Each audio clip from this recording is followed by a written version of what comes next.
So এটি একটি হ্যান্ডশাইন engine, আপনারা দেখতে পাচ্ছেন লেখাই আছে হ্যান্ডশাইন ইঞ্জিন। এটা হলো জাপানি ইঞ্জিন। তো এই ইঞ্জিনটির হর্স পাওয়ার হলো প্রায় 1600-র মতো।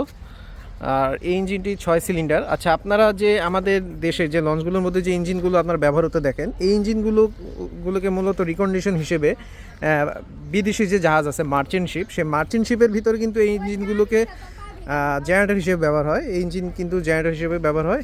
আর আমাদের দেশের লঞ্চ মালিকরা এই ইঞ্জিনগুলোকে রিকন্ডিশন হিসেবে কিনে ক্রয় করে তারপর এই যে দেখতেছেন যে এটা এই যে এই ফ্লাই হুইলের সাথে একটি গিয়ার বক্স যুক্ত করা হয়। গিয়ার বক্স যুক্ত করে তারপর লঞ্চের মেইন ইঞ্জিন হিসেবে ব্যবহার করে থাকে আমাদের দেশের লঞ্চ মালিকরা। তো আমাদের দেশের লঞ্চের যেগুলো হলো মেইন ইঞ্জিন, এগুলো হলো বিদেশি বাইরের যে মার্চেন্ট শিপ, বাণিজ্যিক যে জাহাজগুলো, সেই বাণিজ্যিক জাহাজের এগুলো হলো জেনারেটর হিসেবে ব্যবহার হয়ে থাকে।